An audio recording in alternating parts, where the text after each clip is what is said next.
your pony knowledge by. Oh, better. I got a place where winning ain't tough to do. You wanna be cool, stable too. Your horse racing fantasy come true. But no, stable duel. Download the Stable Duel app and play today. We got a big weekend ahead. It's time for this weekend in Stable Duel. You know when you hear those soothing sounds of Joey Cleveland, you're getting ready. You're getting ready. You get those shoulders a bumping. It's like you're sitting in the club. You're getting ready. The head starts bobbing a little bit. You know, you get that little feeling, and you're ready to rock. You know what's coming up this weekend in Stable Duel. You're going to spend some time with your friends, Matt DeSantis, Barry Spears, and myself, Gino Bucola. We'll get you all ready for some of the big contests this weekend for Stable Duel. We're going to talk a little bit about Gulfstream Park for Friday. There's some good stakes racing at Penn National on Friday night. They have the Penn Mile, so we'll have a couple plays over there. We'll hit some Santa Anita for Friday. Then we'll bounce over to Saturday with some Gulfstream and with some Santa Anita. So lots on the menu this weekend, fellas, and we encourage everyone to head to stableduel.com. You can always check out all the important information there on the website. You can click right from the website to download the app, and the app is free to download. And a lot of days they actually have free contests for you to play and that give you actual cash prizes back. And then like this weekend, you have all sorts of different options, multiple tracks, multiple games all over the place. Matty, buddy, how you doing this weekend? Doing great, man. Excited. I grew up not far from Penn National, so excited for, going back to the old hometown track, so to speak, to do a little bit of capping. And, doing great. Enjoying some good racing north of the border, actually, as well. And some nice $1 and $2 games over the recently. So on Stable Duel. But, yeah, excited for this $50 contest at Penn National tonight. Sniper, there's a lot of good racing shows out there, but we try to be a little bit different in that we only want to give out prices for everyone. We're in the no chalk, the hashtag no chalk zone over here. We want to try to do our best to lead folks to some big ones that maybe only one or two of those horses could really help you out for the day, for the weekend. So we'll have some fun. We'll talk some racing. We'll bounce all over the place, and we'll try to get folks all set up. How are you doing, my man? Doing great. You know, as they say, it only takes one. You get one right, could make your whole day. Yep, that's what we want to do right here. And one of those days might be a day where you win a nice big Stable Duel contest and take home tons of money. Hashtag play race win. Let's play race win on over to Gulfstream Park. So, fellas, we're going to look at Friday, Gulfstream Park. Barry, where's the earliest that you have a play at Gulfstream? Race 2. Race 2. Maddie, anything earlier for you? 5. So let's start in race 2 with Barry, and then we'll head through the Friday Gulfstream Park card. We've got a maiden special weight race here, Barry, 5 furlongs on the dirt. Tell us about this second. Yeah, just as an aside, the weather here is probably going to rain all weekend down South Florida. I don't know about where I'm at, but they've already taken races off the turf for Friday, probably Saturday too. That hurricane or tropical depression or whatever you want to call it is coming through. So you definitely want to be prepared for that. Now on to my pick in race 2 today is number 7, Malcolm's on the Run. There's a lot of first-time starters in here. I think everybody except for the 5 horse is actually a first-time starter. So, these are 2-year-olds, no experience at all. And usually some of these things, these kind of races yield big prices because everybody goes, kind of off the board. Somebody will latch on to one horse and then that horse just keeps getting bet over and over again. And sometimes, or a lot of the times, they end up being duds or not as good first time as they are second or third time. However, the horse that I chose, the 7 Malcolm's on the Run, is coming out of a barn that does really well with first-time starters. I like the work tab on this horse. The Kozan horses in Florida do very, very well. I don't really anticipate too much out of the rest of these horses. You have the the 4-horse Knox, who's coming out of Saffie Joseph barn, but I think I've mentioned on here before, he's probably a lot better second time out than first time out. Mhm. You know, he can win first time out, but it's not his strongest suit here. And I think the 2, JR's Pride, is going to attract a lot of attention here because of the work on May 20th. So, you know, I'm just kind of going off of the grain a little bit. This horse has, you know, a steady work tab, you know, basically going from April into May into June. And I think this one might get overlooked a little bit. It's a homebred. I think they might want to go, and I like the outside post too. So we'll give that one a try. 5-1 on the morning line. Life is unfair. You're not the boss of me now. Every time there's a Malcolm, something. Got to get the Malcolm in the middle, baby. Malcolm's I also one of the other things I'll say here is that Barry, to your point, I think the 3 might take some money just because people a lot of times also like to look at sales prices, and that's True. that's like the most Yes. expensive horse in this field. So Mhm. I wouldn't be surprised if the 3 takes some money too. So that only is better for your 7, who I also kind of circled as a horse to like in that space. It's amazing when you watch sports, in particular baseball and horse racing, because they're the number sample size and they're like year to year. You know, people will be in racing for 10, 15, 20 years. And it's just when you like look at what Jeff Mullins would have been with first time starters years ago, and you look at the numbers now and compare. And this was someone who really was very, very good, and was a lot. His numbers were just a lot higher too. So it's always crazy to see how things will sort of flip when you have, you know, looks like a roller coaster. You have good years, bad years, and things just shift around a little bit. Outside, Malcolm's on the run, 5-1 for the Sniper. That'll just cost you $6,000 in your stable dual lineup over at Gulfstream on Friday. So Maddie, you said the 5th.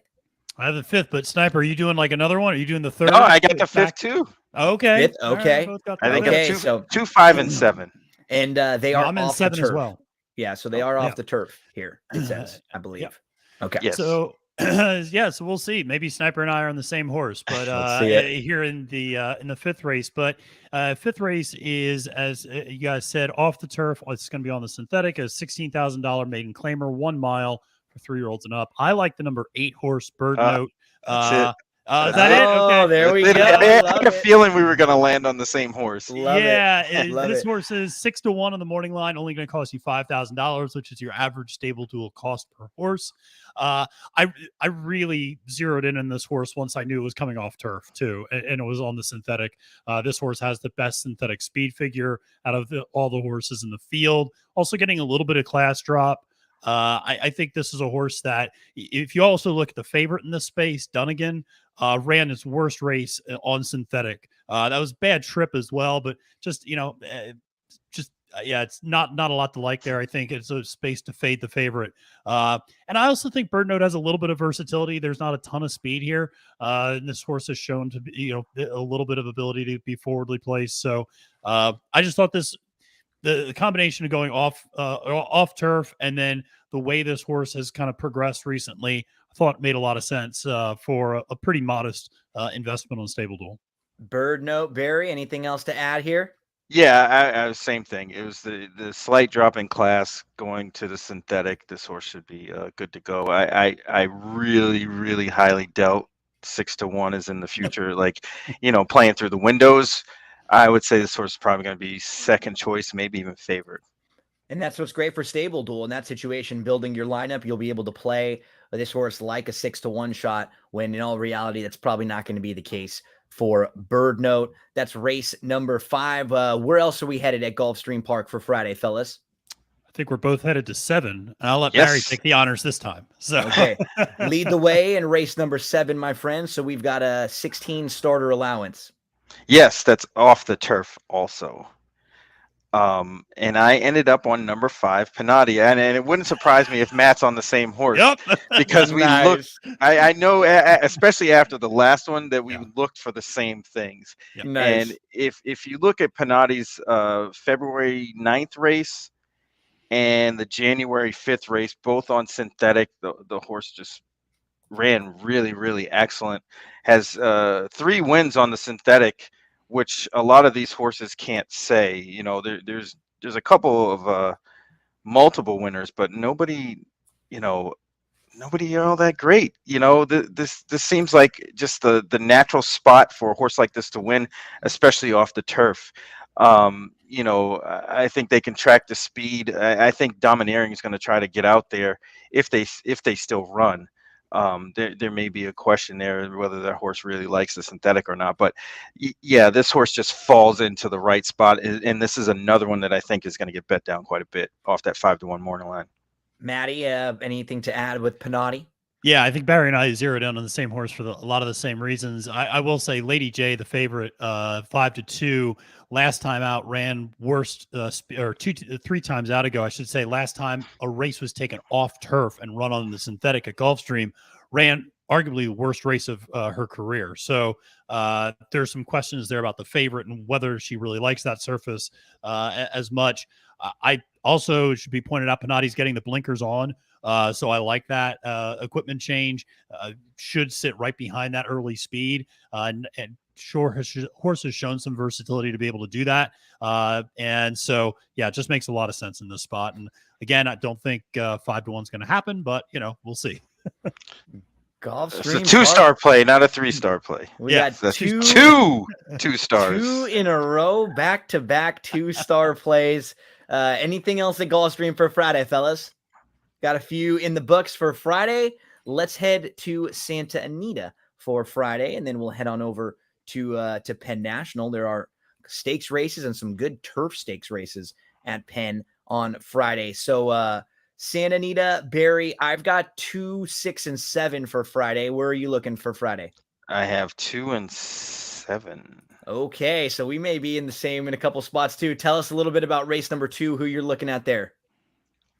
Race 2, which is let's see, let me scroll down here.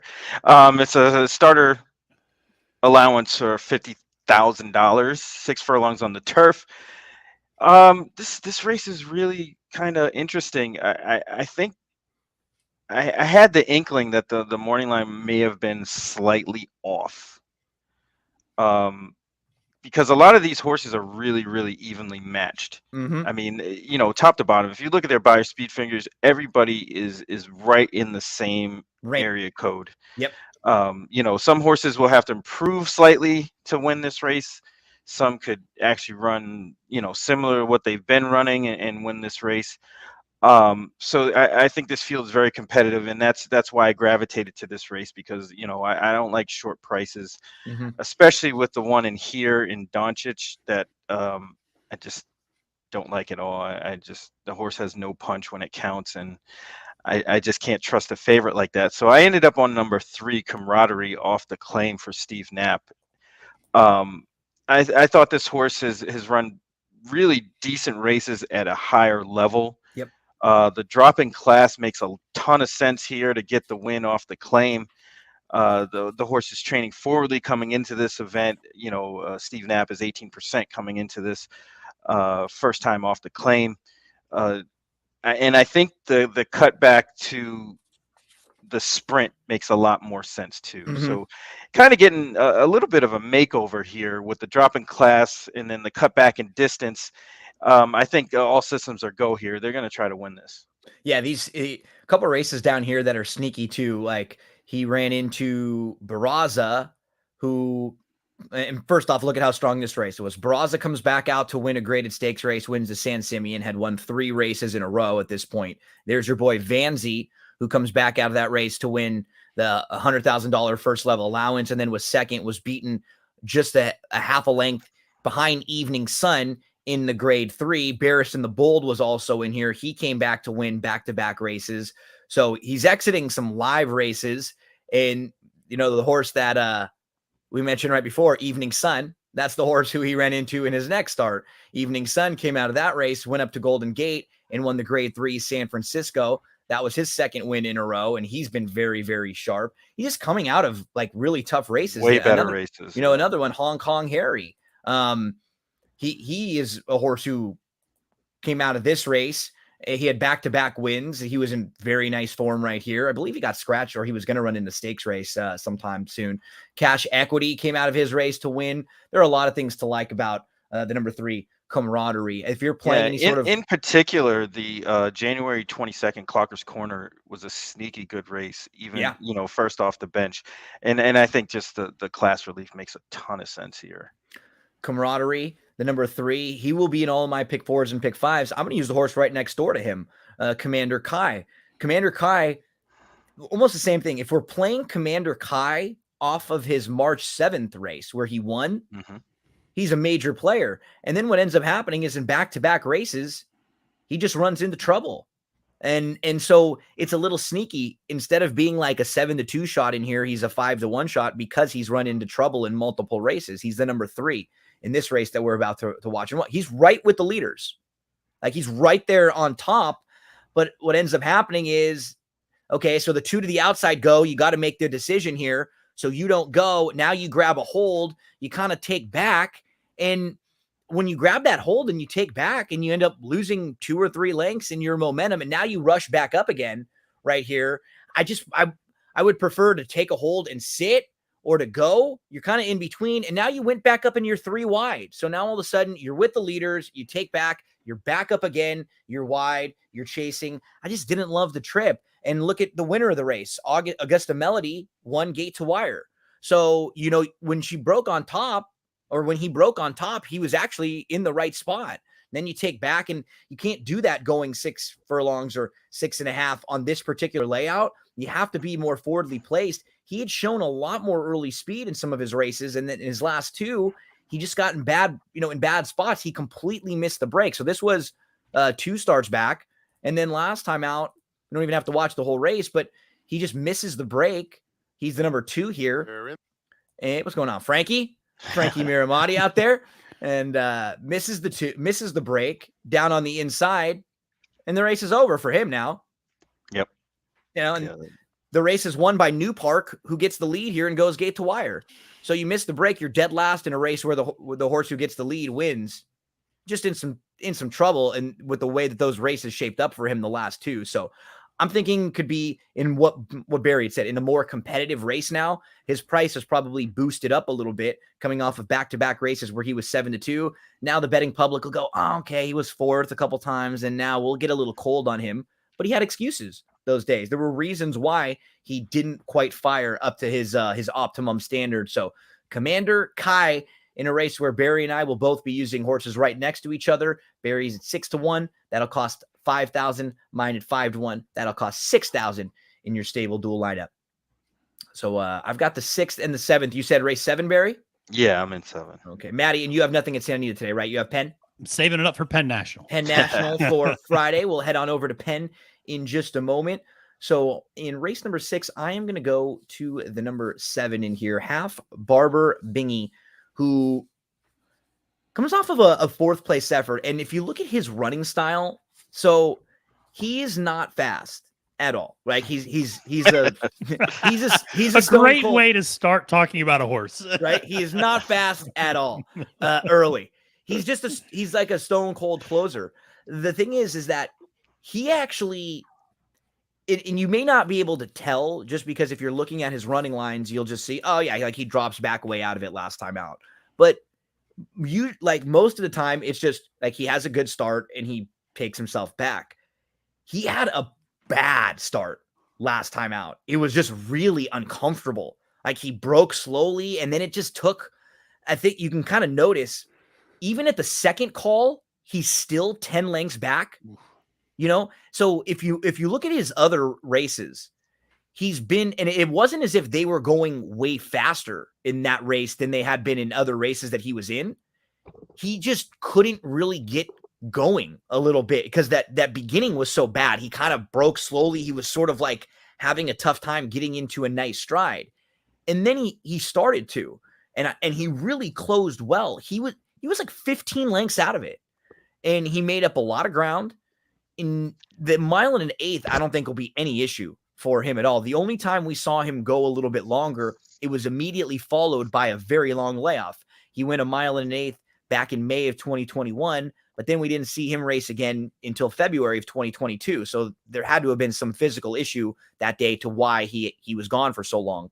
I just feel like with his draw and with Mike Smith, They're just going to probably tip him, like keep him outside. He's going to drop back again, kind of tip to the outside, stay in the clear. And as some of these horses are getting tired at 1.125 miles, he's going to be starting to pick up some pieces later in this race, in particular in stable duel. Like I feel very confident about him keeping on while some of these horses are backing up. And he's 5-1 in this race, and he'll cost you 6,000 in your stable duel lineup. So that'll be right about on par. So I've given you 2 horses that are slightly under the average, because I'm going to give you one in the 7th race that's a big price that you won't have to spend up a whole heck of a lot on. And I know Barry's got one in race number 7. So we can turn the page on over there. Half Barber Bingy for me. And in race number 7, my man, where are you looking? I think we landed on the same horse here. Bill? Willie the William. Cobbler. Bill. Billy, cobble it for me, baby. Cobble it. Yeah, this horse, I think getting back to the dirt is the key here. The last 4 races, the horse really didn't run at all on the turf, and has way better efforts on the dirt, comparable with the best in this field. Let's go while you're talking. Just let's just eliminate the turf races for him. Right, Yep. He's run on the turf those 7 top times, 4, yeah, and the top 4 in a row that you see right here. Just put a line right through them. They're completely irrelevant to this race and what we're going to talk about here. You go back to December, the last time he was on the dirt, he runs into a horse named Vittorio. This is a nice horse. Yeah. He's a multiple winner for Simon Callahan. Like, he's earned high top 80 buyers in multiple races. He lost to Shaz in his last race. Heck, even the last place finisher in this race is a horse named Notre Dame, who came out of that race, and he won a first level allowance race on opening day at Santa Anita with 103 buyer speed figure. That was Vittorio. That was probably one of the weaker dirt races that he was in. You look at the race right before that, he runs into a horse named Arum. This horse came over from Gulfstream and New York, and he came into the Serin barn, and in back-to-back races he won. He earned a 91 and a 90 buyer speed figure in those back-to-back wins. So another tough group that he runs into on the dirt. The race right before that, he's behind Barbed Wire. This is another it's kind of solid horse for Baltus. He won back-to-back races. He stepped up and earned an 87 buyer in winning that first level allowance race and winning his second time. I mean, Willie the Cobbler, he's just been unlucky. His form is completely muddied up by all those dirt races and then the turf races. Oh, there's a couple more that I wanted to mention. Here's one, Risk and Reward. Risk and Reward, yeah. Risk and Reward is a Baffert runner who broke his maiden, and then he faced winners. Didn't run all that well in his first start, but then he earned a 95 buyer and a 93 buyer in his next 2 starts and winning. So, I mean, Willie the Cobbler just doesn't have chances in these races because he's facing way, way tougher. There was one more right before that. Hey, have you guys ever heard of a horse named Medina Spirit? Yes. Look at this race. Medina Spirit, Rock Your World, and Stiletto Boy. Those are their top 3 finishes here. Yeah, Medina Spirit, the horse who crossed the wire first in the Derby, won the Awesome again, and second in the Breeders' Cup Classic. Rest in peace. Rock Your World, your Santa Anita Derby winner. That's who Willie the Cobbler has been facing. Not only that, the race before that on July 16th won a race similar to this one. The exact conditions of this race. You see it? It's at Del Mar, going a mile in a 50 starter in a race where he's like 8-1, kind of under the radar, and he wins. He gets a nice trip. That's exactly the situation that we're looking at today, Barry. Absolutely. I'm hoping they recreate that today, especially at that price. Yeah. Because he's not going to get bet. I mean, there's really no chance of him getting bet. The 2 favorites, the 2 and the 4 are definitely going to attract a lot of attention just based on their last races respectively. There's enough speed for this horse to gather up some momentum and pass them all late. He's actually got the best speed figures in the group. Like, he's got the best dirt speed figures if you just go back to his buyers in like a very simple handicapping sense. So in stable duel, in a small field, in, in a place like Santa Anita, Matt, where we talk about how some days it can be hard. Like Yep. both of the horses I gave out were 5-1. I think Barry gave out a 6. You're not going to find very many 10, 12 to 1 shots during the week in in an 8 or 9 race card where there aren't big fields. So if you can find one horse like a Willie the Cobbler that's 15-1 on the morning line that you can gravitate towards, I think you have to go and use that horse. So Willie. Well, I mean, someone once told me, one of the keys to gambling in general is exploiting bad lines. Mm-hmm. Not saying that this is a bad line, but definitely where you can get an advantage over, in value over a horse like, let's say, No Hang Charlie, who doesn't look as good, but is 7-2 on the morning line. 100%. And I find even on Stable Duel that people, the better players, I'd say probably like the top third, I guess 33% do this quite often, is find horses like this that score them a lot of points. Absolutely. And that's one of the things that you kind of have to outplay people, like literally outplay them in Stable Duel, because they're going to be, the sharper people might be on a horse like this. Exactly. They'll find and this it horse. opens up, right. And then it opens up for them to nail a really good odds on favorite with, $90 to gives you $100. Options. Right. Yep. So yeah, these are the kind of horses that could kind of shape your whole day, from a Stable Duel perspective. So that is race number 7. That was my final play on the day. That's it for you at Santa Anita too, right, Barry? I think? Yes. Yep. Okay, cool. So that's Friday, Santa Anita. How cool is that? In the first 2 tracks between the 3 of us, we both landed 3 different times on the same horses. And now as we head over to Penn National, I wonder if me and Matt will head up on the same horses at all. Either we'll be really good or really I know. I was gonna say it's either our viewership next week is going to be at an all-time high or an all-time low. Like, misery loves company too, right? So we'll be together if not. Exactly. We'll shift on over from Santa Anita to Penn National for Friday. And I love when Penn National has done this because one thing that some of the, like, Penn National isn't a New York track. It's not a California track. It's not a Florida track or a Kentucky track, right? So we can be realistic in saying it's just not like on the weekends, it's not going to be getting as much attention paid to it. I think it's always a really good idea when tracks like this, like smaller tracks, will find a good time when a lot of people might be watching. Friday night is a good time for Penn National to run their stakes races because Penn National will be the focus of a lot of people. Once these third races and on hit, Matt, and the stakes portion of this card is going, people will be playing these races. They'll be looking at it. If these same races were on Saturday throughout the day, they might get lost in the shuffle. Yeah, absolutely. No, it's a great way. I think it's great when small tracks do like Fridays or Sam Houston sometimes would do like Thursday nights, I know, and things like that. Like, that's great because it is like the eyes of, and if you think about it in a different sport, how many times watching college football Wednesday night, there's like Appalachian State versus Little Maction, Coastal baby. Carolina. Little Maction. Yeah. Maction. And Sunbelt and all that sort of stuff. Like, these schools that otherwise you would never hear, because if they all played on Saturday, you'd be like, well, I'm watching Ohio State, I'm watching Clemson, I'm watching Alabama, I'm watching Florida, like whatever. Like, yeah. So it's a great way of getting visibility for these smaller tracks. And it's attracted a lot of big name jockeys and really good horses to come here too. Yeah, and you mentioned some of the biggest of names will be here this Friday evening.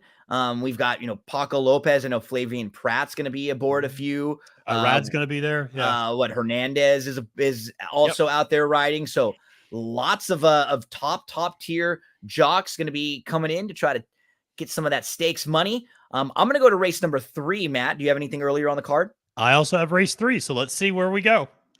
I'm going to the number 6. Okay, that's fine. That's fine. We're going to be right next door to each other. We're next door to each other. Yep. So honestly, this is a $100,000 mile and a 16th turf race for Pennsylvania breds. And I just think from a price standpoint, Wildcat Cartridge fits really well with this group. Wildcat Cartridge is an 8-year-old mare who is going to be coming off of a couple races on the dirt, and she's going to return to the turf, and her turf form is very, very good. In fact, she comes out of a race over at Parks on April the 25th, where she was kind of a close-up 5th there, and then she backed up a bit. She moved through nicely. She ended up finishing 3rd in a race where she was almost 50-1, so she was in a little tough that day, and she still ran well, and that's what I like to see. She's just been very consistent, surface, level. She'll step up. She'll continue to run well. She is going to go back to the grass. Last time she was on the turf, she faced a wire-to-wire winner in Foggy Dreams. She is 8-1 with very nice overall turf form. Wildcat Cartridge only going to cost me $3,000 in my stable dual lineup, Matt. So that's the play for me. And you are next door. Are you inside or outside? Inside of you. Inside so with Witch. I'm on Witch, who is 6-1 on the morning line, $5,000. And the one thing I'll say about very quickly about, two of the favorites before I get to Witch is you look at the favorite, Love is in the Air, 2-1. I'm not really sure this is a turf horse. Is 2 victories have been off track turf races or on dirt. So it runs well on turf, but seems to run on a different level on dirt. Fun while it lasted, a little bit the same. Horse kind of, has broke its maiden on grass, but then the only other win was an off turf effort last time out. So I don't know. Which though is a pure turf horse and very consistent. I mean, you know what you're going to get with this horse. Those buyer speed figures, it's like a metronome. It's just very consistent every time out. Now, she's coming off a big layoff, 9 months. The nice part is if you go back and look at those past performances, she's done that before. And she's come back with solid efforts and fired off well at an allowance level race the last time she came off a 9-month layoff. So this seems to be something they just do with this horse on a pretty regular basis now. The works have looked very solid. This horse looks like it's ready to roll. So I like to see that. Also, this horse has not finished worse than 3rd the last 8 starts, including 4 wins. All have been on the turf, either at Penn National or Delaware Park. So this horse clearly likes the turf, and particularly at Penn National. I think you can look at some vulnerable favorites here. I think that's why we both identified this race as a potential play. And so I went with Witch at 6-1, $5,000 on Stable Duel. Witch for Maddie as we continue along through the Friday. Any weather concerns for them? I don't always. I don't know. Always. I was gonna say always weather concerns there. I mean, I can recall the last couple years these races have been taken off the turf at least a couple of the times. So that'll always, and no weather concerns tonight. We did have rain yesterday. Yay, that's great. But it's beautiful today all throughout the Mid-Atlantic, and I just checked my weather app for up there, and it's good to go. Perfect. Yeah, well, I did notice, and I tweeted it out that Laurel's off the turf today. Okay, good info. Yeah. So Laurel and Gulfstream, both. I'm hoping because it's a later card that the day can dry it out. Yeah, because it's supposed to be sunny and warm. So. Okay. Beautiful. Let's hope that's the case at Penn. Let's continue on. I've got one right next door in race number 4, and it'll also be another big price. We're talking about Missing the Big Dog, the number 6 here. So this is pretty nuts. This stat that I was looking at. So a lot of times when you look at like trainer statistics and when you look down in the past performances, you'll see things and you'll be like, whoa. 80%, and it'll be like 4 out of 5 winners. Right. And you'll say, okay, it's like a sample size that's not that big, but sure, they're winning quite a bit. So this barn off of an extended layoff, this is the Anthony Ferrier barn off of a layoff of plus 180 days, 13 for 28, 46%. He's won with almost half of horses that come off of a plus 180 day layoff. He's hitting at a $3.19 ROI. That is unbelievable to bring horses back off of that long of a layoff and to almost be hitting at 50%. Really, really crazy. And the turf races with this horse in particular. So like, look at the recent finishes. Like they've won with 3 of their last 4 of their last 6 horses that have just fired off the bench, off of a layoff like this. It's kind of a jarring statistic to not like take another look at. And then obviously the key with numbers like that, right? You see numbers like that, but you got to make sure that the horse fits in like the relevant level and everything. But we dive back to this guy, and like his turf races really do fit. They're not bad at all. And he's right behind Wait For It, who's going to be a shorter price than him. And we know that he may have a reason to actually be a little bit better than Wait For It, because this barn is really, really good with with fresh horses. In fact, look at Missing the Big Dog, which is funny. When he was in a different barn, he actually fired off of almost a 6-month layoff. So it should play in so nicely here for this barn and what they do well, getting horses ready off of a long, long layoff. Missing the Big Dog, another See one. our guy Vanzi in there. Right? Yeah. Vanzi Yep. shows up Yep. again. Missing the Big Dog, who is 8-1. Another one that'll only cost you $3,000 in your stable dual lineup. Back down here in Pimlico, he was hooking up with Vanzi. So I've got the 5th and the 6th to take a quick look at. Matt, how about for you? I have 5 and 7. Awesome. Okay, so while we're in race number 5, we've got the Penn Oaks. And in this 5th race, where do you want to take us? I'll go to the 5, A Little Love and Luck. We're on the same one. Okay. Oh, yeah. Oh, yeah. Uh-oh. So, 2-star plays everywhere today. Yeah, I had a feeling we might be. I mean, I did too. This is a race that just usually cries out for, attacking a price on Stable Duel. So Haughty is the 4-5 favorite. It's going to cost you $11,000 on Stable Duel. It's tough to Great build a horse. stable. Great horse. Could be live. This is the time you play against her when she's making her first start back. She hasn't run in November.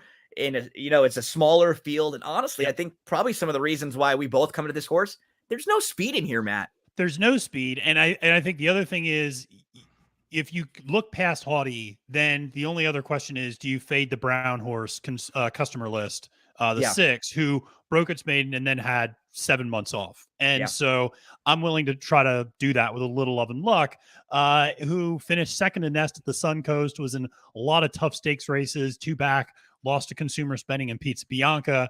And so came back with a really strong second at Indiana Grand a couple weeks ago in a stakes race, was making up a lot of ground in that particular race. I think the mile is also going to suit this horse perfectly. I really like the distance, has tactical speed. There's no speed in this race, as you pointed out. And so if this horse wants to take the lead or sit right off, it's going to have the ability to do that. So I really like A Little Love and Luck in this spot. I think at 8-1 for only $3,000 makes a lot of sense in a small field. Yep. So we're watching this race from Horseshoe Indy. She's the 2 in this spot. So she draws the rail. She has a okay start. She kind of breaks in a little bit. And she was close up with the leaders, but they decided to take back and sit. So she's inside, and she's close up inside. But then see what happens right there? She takes back, and instead of being in the second flight, she got shuffled again because another horse went over. Those are little things that you don't think they're a big deal, but now she's in the third flight instead of being in the second flight. So where the 5 is, that's where the 2 would have been. But now you're a whole length and a half, almost 2 lengths behind, because you had to grab a hold and drop back. That's the difference between winning and losing races all the time. And those are the things that I'm crazy. I look for like stuff like that all the time, over and over, because that's how you find a length or 2 of positioning with horses that might be a little bit better prices. Now, look, she's traveling well. She's the 2. She's right back up in between horses. She wants to go, and she's in between. She's waiting. She's looking for room. She's like traveling well. She's right on the heels of the horses in front of her. And that was actually very, very solid to like hold her ground right there. But she's blocked. Where's she going to go right now? Yep. She's completely surrounded on all sides. She's got absolutely nowhere to go. She tried to swing out. Nope. She's looking around for room. Nope. Tried to hit that hole. Nope. The 6 keeps pinning her in.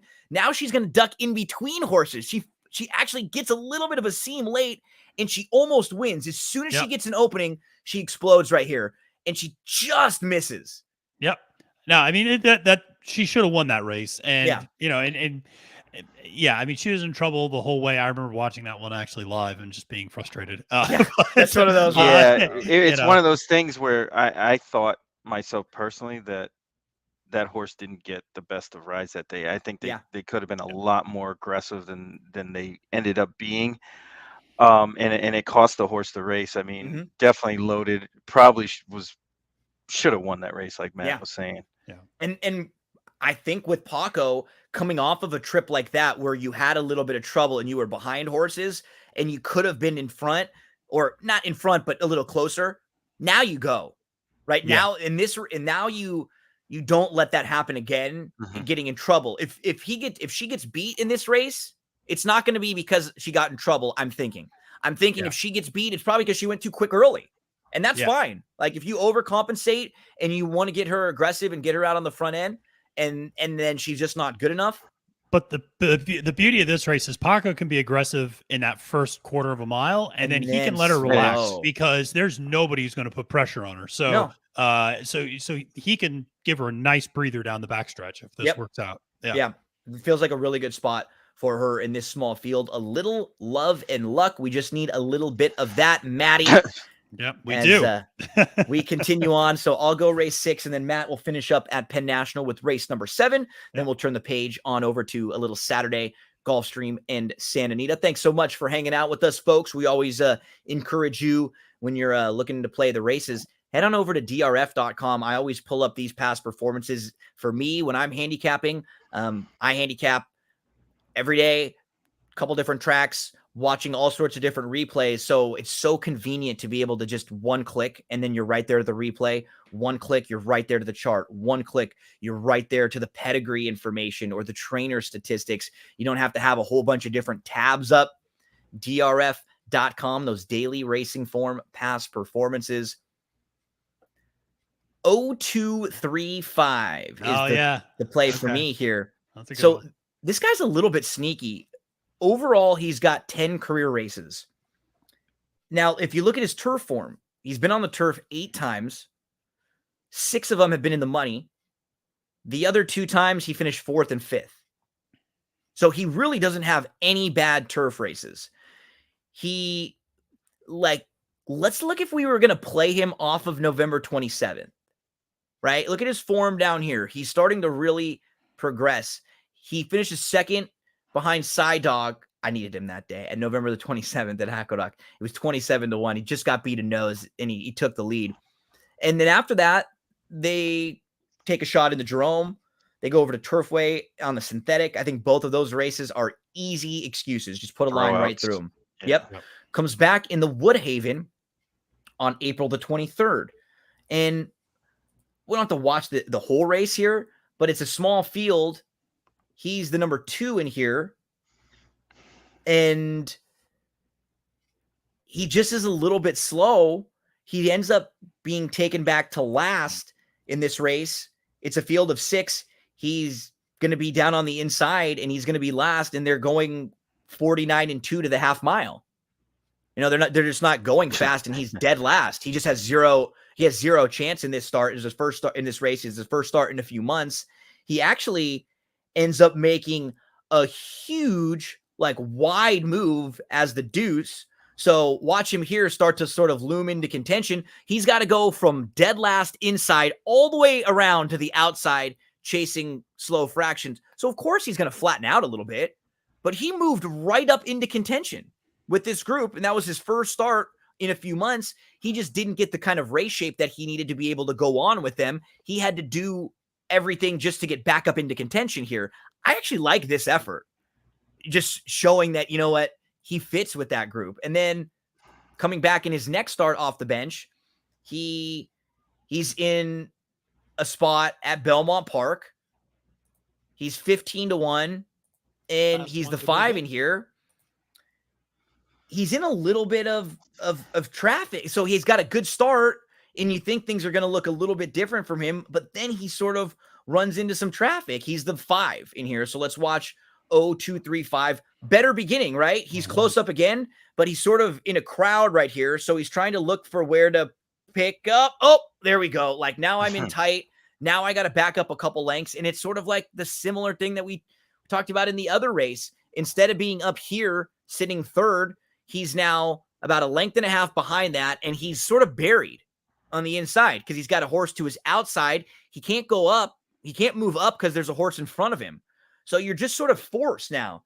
Now he just kind of wants to go, but he has no choice. Look at him down on the inside. These horses just keep backing up right into him. He's completely blocked down on the inside, just sort of waiting, nowhere to go, and just sort of hoping at the mercy of racing luck here. These trips can be just like rolling the dice. Like, he's just completely blocked. He was able to now tip around the horse a little bit. So now he's in the 2-path, and now he's able to move sort of right up on the heels again. He's like right in striking range right now, just waiting for a seam. Find a way through for 0-2-3-5.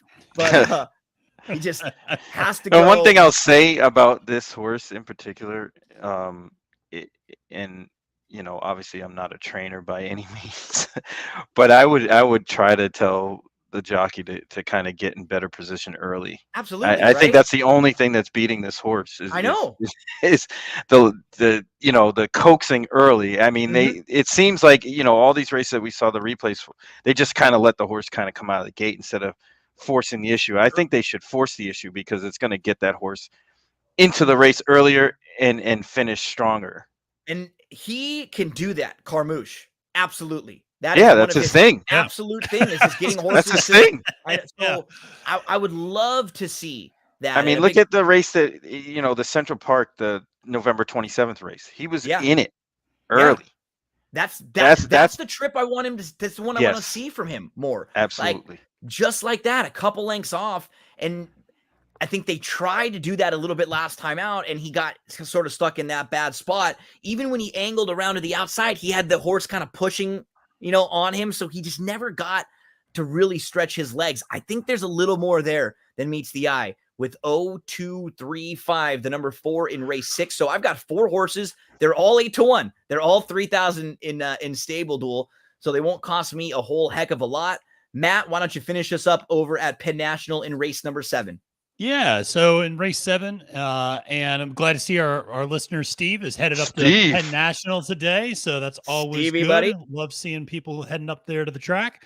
Yeah, so I actually have 2 plays in this race, depending on your budget, maybe a little bit. But this is race 7 is the Danzig 3-year-old state bred 6 furlongs on the dirt. I'll talk about my kind of, I guess, shorter play in some ways. So the number 6 Nimitz Class. At 8-1 on the morning line is only going to cost you $3,000. This horse has looked great the last 2 times out at this distance on this track. And so this horse is clearly trending the right direction. Tyler Connor actually hops off a horse I'm going to talk about here in a second, and jumps aboard Nimitz Class. Connor is one of the top jocks at Penn National, 24% winning rate. So I'm going to be taken seriously. And aside from speed figures, I mean, one of the things I look at, especially with sprints a lot of times, and I know every race is different and there are biases with track, times and things like that in terms of how deep the dirt is, et cetera. His fractions are really strong compared to some of the rest of this field. You look at how some of these other horses are handling 6 furlongs. They're winning in 112, 111 and 4. He's winning in 110 and change, 109 and change sometimes. I mean, so he's flying with Nimitz Class. So I really like that. Does he need the lead? Maybe. And there's going to be a lot of speed in this race. But he's sat second at first call a couple of times before. So it's not impossible for him to sit a little bit if there is a little too much speed. But I think Nimitz Class at 8-1 is a good value play. If he does get out there on that front end, might just be able to have his way and just might be a little bit faster than everybody else.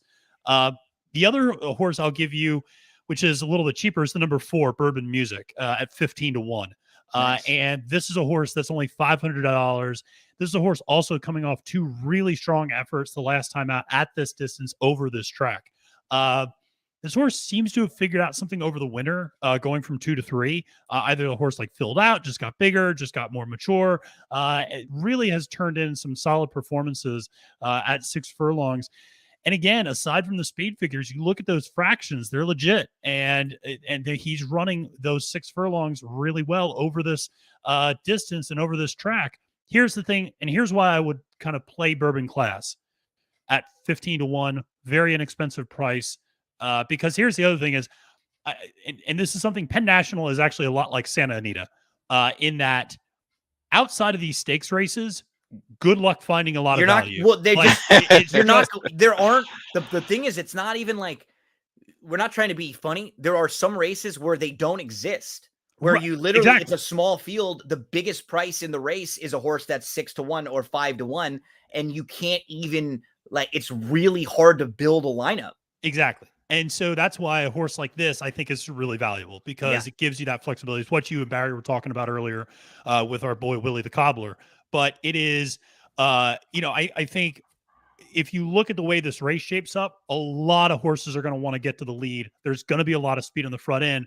Bourbon Music sits back a little bit. If he can just sit behind maybe that first group, this really could open up nicely for him. I really like this play in the Danzig. I think especially if you need to save some money, 15-1, $500 for Bourbon Music. Our boy Billy's going to be cobbling later on today, Barry. He's going to be cobbling. Now, here's a question. Now, when you guys hear the word cobbler, does the first thing that come to mind is like fixing shoes or like peach cobbler? I was going to say shoes. Yeah. Okay. So for me, it's always the food. Maybe I'm just food based as an Italian. I don't know, but I always think of peach cobbler first. So we are going to make our nice transition on over into Saturday now. So I think we're going to talk some Gulfstream and Santa Anita for Saturday. Is that right, fellas? Yep. So I think you guys have a couple for Gulfstream, and then I'll bounce over to Santa Anita. So tell me where we want to go for Gulfstream Saturday. Matt, where do you start for there? Uno, number one. Uno? Oh, okay. 5 and 8. I'm also 5 and 8. So okay, so we got 1, 5, and 8 for Gulfstream for Saturday. Matt, tell us who we're looking at in race number 1. Yeah, so race number 1 is a $20,000 claimer for fillies and mares, 4-year-olds and up, a mile on the turf, but as Barry pointed out, might be off the turf because of the tropical depression, and it's that time of year down in the Sunshine State. But we are going to go to the number 3 Capstone Girl at 8-1 for $3,000. I like this horse. This horse has been running well, then changed barns and had some issues the last 2 times out. 2 races ago, just didn't have a good trip, was rank, and just had a lot of problems the whole way around, and then got turned around on 2 weeks rest and really tired. And I didn't like that move at that time. I typically I like to see horses going on a rhythm. I like to see them going on a cycle. And when you interrupt that, usually good things don't happen.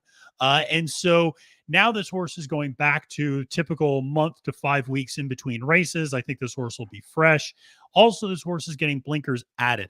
And if you look back in the past performances, this horse does best when it's forwardly placed. Doesn't have to have the lead or anything like that. But if this horse can sit second, third, that would be a huge advantage for this particular horse. So I think the way this race shapes up, I just think Capstone Girl provides a little bit of value. Also has run well on synthetic. So if this is taken off the turf, does have some solid synthetic starts in those past performances, and has proven an ability to beat horses in this field.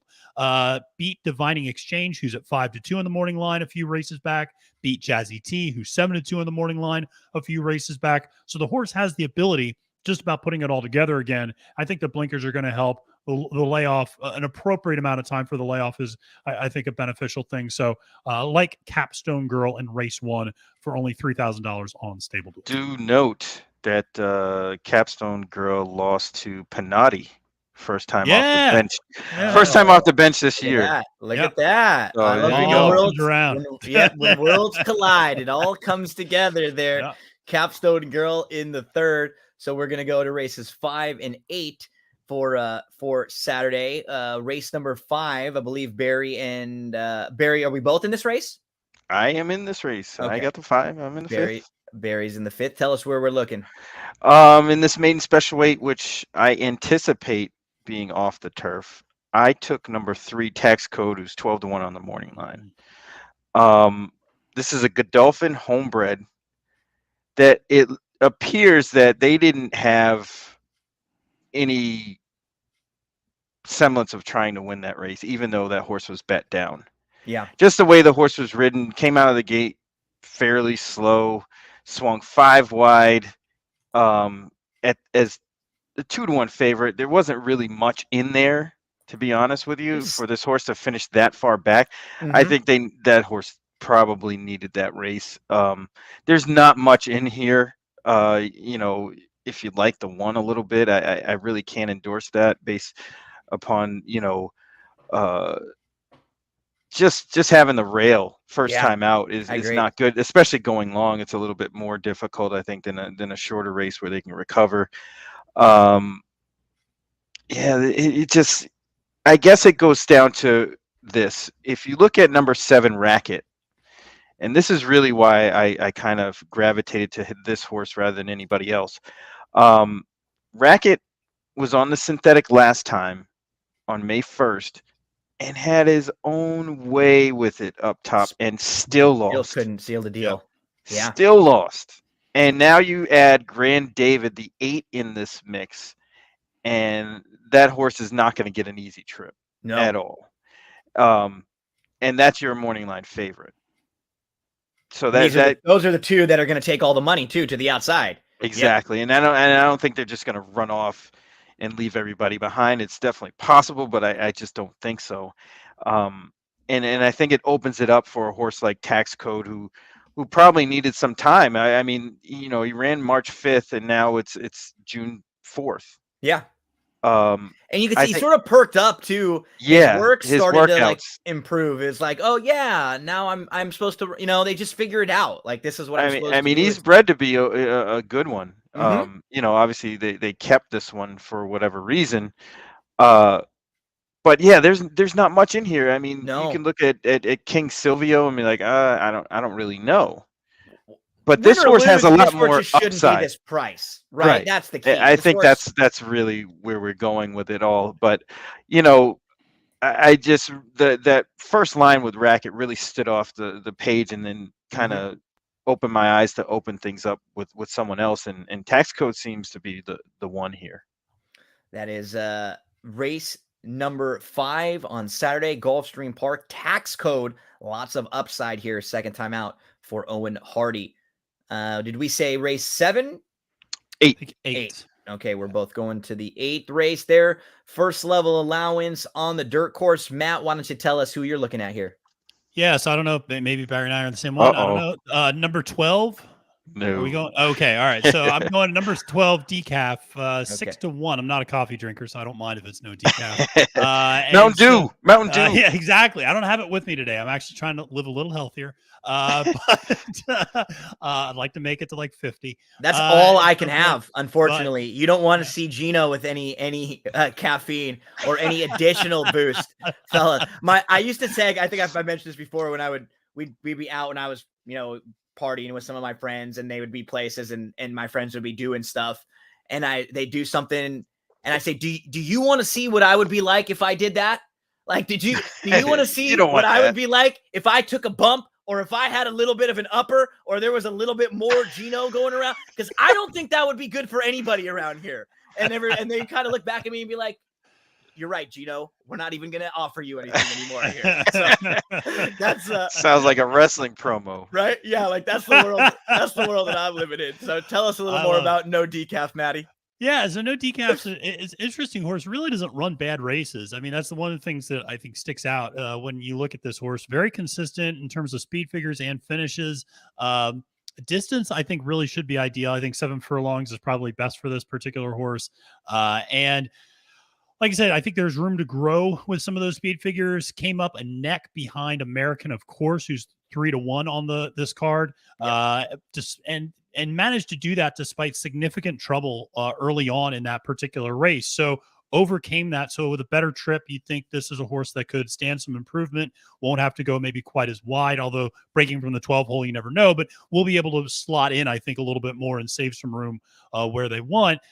Appears to have adopted a little bit more of a stalking or mid-pack running style the last couple of times. Was early on was a little bit more of a need to lead type of horse, and now is sitting a little bit more mid-pack and making a run.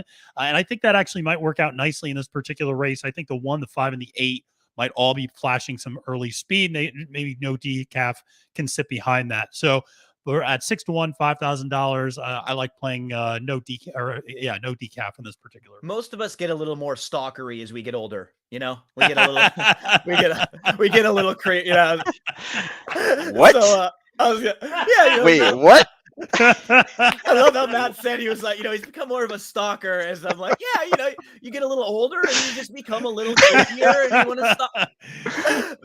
I think I was thinking a different stock than Matt was. That's the problem. We were in two different stocks there. We're just gonna start creeping into the screen. I know, right? Like you start just, Yeah. hey. I don't know about you guys. I like to sleep more. I don't like to stalk more. That's true. Barry, where are you looking at in this one?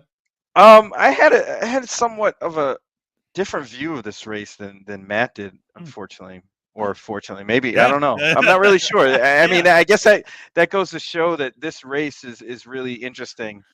I just think there's a lot of speed in here. Yeah, A lot I of do speed. too. Yeah, I do too. With the one pretty much needs to get the lead to get it done. Yeah. You got the 5 Real Doozy, who is the same way. He's just a need the lead type. I think the 6 is going to run and try to get out there, second off the bench. I think the 8 is another one that will need to be really forwardly placed. So I think there's a lot of speed in here, and I ended up going with number 7, Awesome Anne Marie. Nice. I think this horse is doing well. This is a perfect third off the layoff. But the previous year, and even earlier this year, has been running with better company. I think this drop in class, and I love this, and I think I mentioned this a lot on this program, is when horses drop in class, don't win the first time out, but run decent. Second time out is when they really kind of, it's go time. And this horse fits that to a T. Dropped into this state bred $20,000 claimer, ran okay. The comment says evenly at 18-1. Now comes back in obviously the exact same class level, more speed, better setup. I think this horse is okay at 10-1. Third off the bench, she's set for probably the best start in her form cycle too. Awesome Anne Marie. So even when we're not on the same horses, when we're attacking the same races, it's usually because we think the favorites are vulnerable or it's worth a price. So a couple different horses here with no decaf and with Awesome Anne Marie for Barry and for Matt. So I believe that's it for Gulfstream, right, fellas, for Saturday? Yes, Let's bounce on over and finish things up over at Santa Anita on Saturday. We've got I've got a few plays. I'll be in races 1, 5, and 8 for Santa Anita. So I will start it out in the opener, and then we can just kind of go along the 5 way. and 9. I'm in 5 and 9 for 5 Barry. and 9 here too. This is more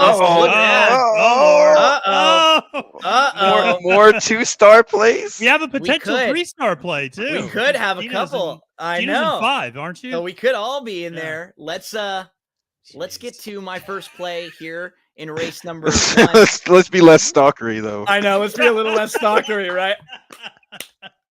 That'll be another one that we're gonna. That'll stick with us for a while, right? That'll stick with us. So I like Clayton in here quite a bit. Shout out to Kershaw, my guy, the Dodger, all-time great. So Clayton Delaney, last time out, he misses. So he's the 1 in this race. He's the 1, and going down the hill, it's not where you want to be on the rail. You actually want to be on the opposite side. You want to be towards the outside down the hill. It's one of the few situations when being really way towards the outside helps. And so look at Clayton in this spot. He's just dead last inside. And the winner of this race is the 9 who goes wire to wire. He has absolutely no chance in this race. Slow from the rail. He's last. He's inside. He's chasing lone speed. Actually tries to move through traffic. And he ends up, so he's the 1. And you'll see him down here still. He's still at the back. And he's going to end up kind of moving in between and passing some horses late, which I liked in a race where the shape was totally against him, right? The winner was a wire-to-wire winner. He's actually nice, kind of in between horses. You'll see him right here, starting to pass some horses. So I like that effort because he just had zero chance with the way that race was shaped up. That was his first start since November. So he probably needed the race anyways. And let's dig into some of these races back here. Now he's going to stretch out. He's going to a mile. So these sprint races are races where he's coming from a little bit farther back, but logically, when he goes longer, he sits much closer. I have no concern with him getting the distance. In fact, he won a race going a mile and an eighth back here, this first level allowance. And then after winning that mile and an eighth race, what do we see? He's on the dirt after that, and he gets kind of bumped around. Then on May the 21st, he's in a race that's separated by layoffs. 2 months, and then he goes into that race going a mile and an eighth. And then after that race, he doesn't race again till October. I think we can put a line right through it. He shows back up and he wins for 40 in a 40 claimer. And he runs very well again in the first level allowance after that, going 5. Then he's sent to the bench. Everything makes sense for Clayton. It all makes sense. I'm expecting him to be a lot more forwardly placed in here. He is working really, really well coming into this race. Clayton Delaney is 8-1 on the morning line. He will only cost you 3,000 in your stable dual lineup. So I'll kick off the card there in race number 1 with Clayton. So we have 5 and 8 for you fellas. 5 and 9. 5 and 9 for us fellas as we move along to race number 5. And fellas, I will tell you that one of my favorites out there, she's been great over the last couple years. And what's very interesting is right now, she's dating Rich Paul. Never mind, I find somebody like you. I wish nothing but the best of you. Don't forget me, I beg. I remember you said, sometimes it lasts in love, but sometimes it hurts instead. Adele, baby. We're going to Adele, the number 1. That's the play for me. I was telling you guys when I found this horse, I started laughing yesterday. I was like, am I going to go here? Am I going to go, hello? I didn't know which way to go, but there's so many to pick from when it comes to Adele. And let's talk a little bit about Adele. And I'll tell you a horse in the next race, just so I promise you, I'm not finding horses just to sing, because there is one in the next race that I didn't pick, which would have been very easy. And I'll joke about that in a second. But Adele, I very much do like. I think we can go race by race, and let's look at the races going long on the turf. Those are the races that I'm the most interested with Adele. So the December 11th race at Tampa just missed that day. Really good effort. Finished second by a neck. And that was her first start going long on the turf. Following that, she tried the synthetic at Gulfstream Park. She didn't really like it. And then she came over to Santa Anita for Papa Padromo. She finished 4th behind Queen of the Temple that day. She did not run bad in that race. She was 4th. The race didn't really shape up for her all that well. Not a bad effort. First start in Southern California. The race that I liked was this last one on May the 7th. So we're looking at Adele, the number 12 in here. So already she's got an outside draw. But what's nice is she's able to tuck in from that post. Looking at how things could have gone for her, she could have been hooked like 4 or 5 wide. She's actually able to tuck in pretty nicely and sort of like settle herself into the 2 path just behind the top flight. I thought she's in a pretty good spot for all things being considered for like post 12. The problem with the spot that she's in, though, is that you've got to sort of make a decision early on. Because if you don't, there's going to be 1 or 2 horses that comes up on the outside of you, and then you're buried. And that's exactly what ends up happening to Adele. Like she's in a great spot. She's in striking range. She's just behind the leaders, but now these horses come up on the outside of her, and she's just blocked. She's completely buried. She has nowhere to go. She's right here, and she's traveling super well. She wants to go. But where? There's 2 horses in front of her. There's the horse to her outside. She's got to sort of take back. She's kind of standing up right now. She's just waiting, nowhere to go. And she wants to move. And all these other horses get to start moving. She's got to wait.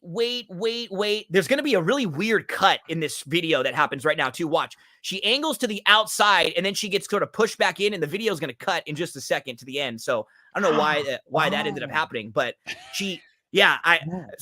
I know, I'm crazy. I've watched this like 5 times. I was like, I knew exactly where the cut was coming. Yeah, I watched this one too, and I still don't understand how Carol Girl didn't win. Me neither. I don't understand how that horse didn't finish second. I know. I don't understand it. And so I like Adeli. I think she's got some upside. We all attack race 5 as a race to play. Barry, who are you looking at in this one? I ended up on number 8, Dear Beau. Okay. Kind of like a new face here. Mm-hmm. Although Papa Bodromo has 3 horses in this race, including the 2 that we just talked about. Yep. I don't really understand how Carol Girl lost that race, and I have no confidence in that horse, even though this is a new acquisition. From the Baltus farm. No way. Yeah, exactly. And you look at the past performances for Carol Girl, flamed up money, like literally every time. Mm-hmm. 3 to 1, $1.60, under 2 to 1, 5 to 220, right? Yeah. And just doesn't get it done. And I have no confidence in this horse. Maybe if there was a drop in class, maybe a little bit there, but not tomorrow. Now, with that being said, Dear Beau doesn't look all that great either. However, I think the improvement with this horse going long, and I think this horse may have needed some time to figure things out, was kind of off slow both times. But I see the improvement, and to be honest, all these horses kind of run the same speed figures, or at least the buyer's figures are pretty much the same. You don't need to have like that big of improvement in order for any horse to win this race. I mean, even the horse outside or inside of Dear Beau, the 7, who's 9 to 5 on the morning line, just flamed up money twice. Yeah. First 2 times in from Ireland. So there's just so many different directions that this race could go. I'm going to give a chance to some horses that may not look so upside. Great on paper. Yeah, upside for sure. I agree. That's where I'm going with Adeli. And where are you looking, Maddie? So Adele is a very talented lady, which is why I'm going to the number 3, Talented Lady. Oh, well done. Oh, I see. Well played there. That's a little stalkery, though, isn't it? That is stalkery. That is a little stalkery. I'm not like outside Adele's like house. Like here it is. I know. Not yet. Not yet. Hello? Not yet. Yeah, we'll see what 42 years old brings. So the. But no, so the number 3, Talented Lady, 10 to 1 on the morning line, only going to cost $2,000. I agree with what you guys have said. I feel like this is just a race to attack, and I might as well go with it at a pretty long price, and save up money for other races. But this is an interesting horse that had one really solid effort sandwiched between kind of 2 mediocre performances. Yep. And it's a sheriff's horse that keeps Cedillo aboard. The pedigree would seem to indicate that this horse will like more and more distance. So I actually think it's not a fluke that the best performance came at 1 1/8 miles. And you know what, Matt? In that race on April the 8th, she was better than Rhea Moon. And she absolutely was. She was dead last in that race. Yep. And she moved all the way up into contention and almost outfinished Rhea Moon, who got a perfect trip in that race, chasing like lone speed, a horse Christian Bosch who rebroke on the front end. She was a lot better in that very same race. And then she just she didn't come back and take the step forward, but she has it in there. That's the thing. And that's what with young horses, you kind of have to go with that sometimes. And especially at a price like this, it's worth a shot. Because if this horse is able to unlock what it did on that April 8th race, then you could look at a potential winner here. You've already mentioned it finished a half length behind Rhea Moon, who's going off at 9 to 5. Like I said, I just think this horse is going to like that extra distance. I'm going to take a shot here. Also, I mentioned this earlier. If you look, this is also a horse that was $850,000 at the Keeneland Spring Sale. This is a horse with some expectations. Mm-hmm. And so we'll see. It has fallen short of those expectations to this point. Might just be late developing though. So we'll see. But I just think in this spot, might as well take a little bit of a price. Yeah, Like, it's this kind of rare situation where you see these maidens like beating up on each other. you're Yeah. right. Doesn't really happen often. You see this in like lower level claiming races, but Mhm. in a maiden special weight, these guys they've all Yeah. faced each other at least They once have. It's And crazy. outfinished Yeah. each other. Yeah, like Yeah. just took turns. on So different occasions. Yeah, Right. so it's up for grabs. I like this race a lot. let's Yeah. see who gets the trip today. Perhaps it's Adeli. Shout out. And I made sure because I was like, no, like if her name's Adelie, that would be pushing it here. But Frank called her Adeli for sure. So I made sure that he said Adele. It's like, okay, now I can go with Adele. And I promise you, Sniper, I wanted to try to get to my man Biggie just so we could sing a little momentum. I don't know what they want from me, but I couldn't get to Biggie. I was trying to make a case for old Biggie, and I just could not get there. So I promise, folks, I don't just pick the horses so I can sing. I really do play them myself. And our girl Quinella ran third last week. She didn't run bad. She picked up some points for us in Stable Duel too. So not bad. Biggie, shout out to Biggie there. Hypnotize me, baby, as we move along through the card. I've got one more in the 9th. Are we all in the 9th? Yes. Okay. Maybe we got the 3-star play to close things out. Let's go with you, Barry. I doubt it. I don't. I just don't think. It seems like a wide open race. Where are you going? Yeah, I ended up on Vancouver. Okay, cool. Okay. That was 7. one of the two I identified, but I'll go with the other one now. Yeah. Okay. I just think they kind of. This is one of the ones like the past few weeks. I mean, a couple of winners that I've given out were kind of along these same lines, where a horse just needed a race, and then second time out they pop. Jeff Mullins' numbers with second time stars are way better than first time out, as we noted earlier. Gino noted earlier. I just think that this horse got a pretty good trip, to be honest with you. Although it was 5 wide, I think it was an experienced trip. I don't want to say that. Let me take that back. It wasn't a pretty good trip. And if you could call up that May 8th race, I think that it was just the horse kind of was flat-footed. So we're looking at the 4 to come out of the grade. Yeah, the 4. Kind of flat-footed coming out of the gate. Didn't kind of break with the field, and then kind of put himself in a spot that was just kind of impossible. And I think they knew that. They knew this horse wasn't ready to win. And you know what?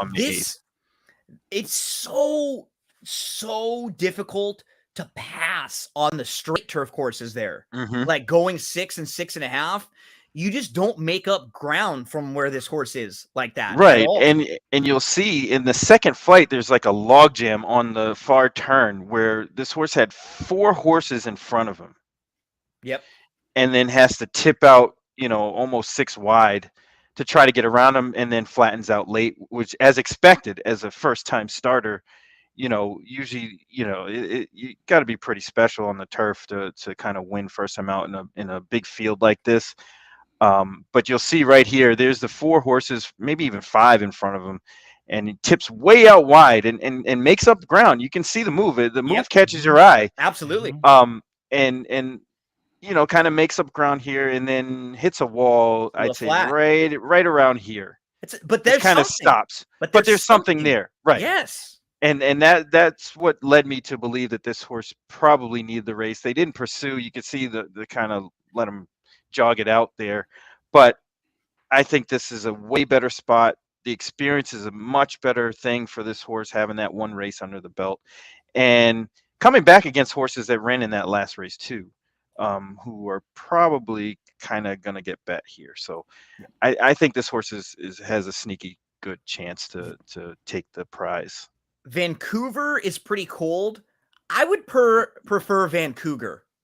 Myself, if I had to make I mean the Vancouver stalkery. Yeah, exactly. It really fits with where we're going today. I was gonna say now we gotta go. 33% each on a horse and name it stalkery. I know that we have to. I was just gonna say it's just that's got to be the next thing for us now. Vancouver, who is 10-1. Matt, where are you headed in the 9th and final on Saturday? So I really like Vancouver as well, but I'll give you the number 5, one more bid, Okay. 6-1 for $5,000. This horse is trying the turf for the first time, but I think there's some reason for optimism. It's a chrome baby, so because California Chromes have run pretty well on the turf. Obviously, everybody remembers California Angel last year, and so that's something to at least like. I think here. Additionally, the trainer has a 22% win rate when transitioning from dirt to turf, so they're always looking for that. Source is getting blinkers on, which I think will be a big help. Should stay a little bit more engaged on the front end and throughout. And I kind of liked, and this is something I don't think I've talked about on here before. I actually like the way the workouts are going here. So if you looked, this horse looked keyed up and ready to roll before the last race. If you look at the workouts leading up to it, and ran kind of okay, and maybe left a little bit much on the training track, maybe left out a little too much in the mornings, comes back and has like a real easy breeze now before the next race. I actually kind of like seeing that when trainers kind of switch up the workout routine in between races a little bit. I think maybe this that's what this horse needed going into this particular race. So I think this race is pretty wide open, and I think sometimes you can usually catch a little bit of value with those surface changes and surface switches. So for me, one more bid was the horse I was looking at, 6-1, $5,000 in Stable Duel. We're going to be all three right in a row. I'm right in between you two with Nice. Conch Daddy. The race that we were watching, I almost picked Conch Daddy too. Yeah, I was close. He was on the lead in the race that we were just watching with Vancouver on May the 8th, and he actually had the lead turning for home, but that was his first start since September. So he got a little bit tired that day and he faded. And then last time out, they just went longer. He flashed speed. Now he's going to be third start off the long layoff, and he's going to cut back. There's not that much speed in here. I think there's 3 horses that I could see being forwardly placed: the 4, 5, and 6. I think the 4 probably goes. One more bid, and Conch Daddy could be sitting maybe right behind or in that sort of top flight. And on the cutback, a third start off the layoff, he should be very fit. I prefer Drayden on the grass than Mario also, just in like making some decisions on the grass there too. So I think he'll fit him a little bit better here. I got the Conch, fellas, so I'm talking right now. It's time for Conch Daddy to close out the card. And by the way, I have to give a shout out to one horse in this race.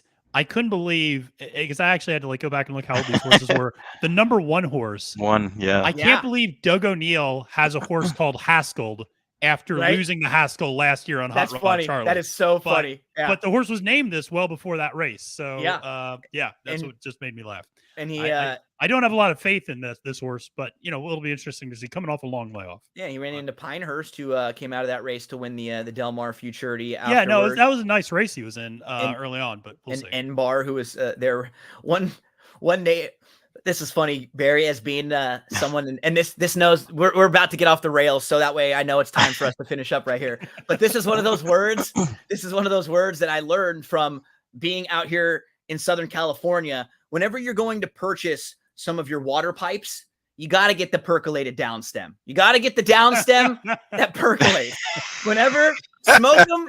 If you got them, I'm out here in California, so it's all good. It's all legal. But when you're buying up and when you're getting one of those nice little downstems, you got to get the one that's percolated, because that's a great word. Well, where I'm from, the saying is it's time for the percolator. Yeah, exactly. And I remember being like 16 and 17 and like using the word with one of my teachers in high school.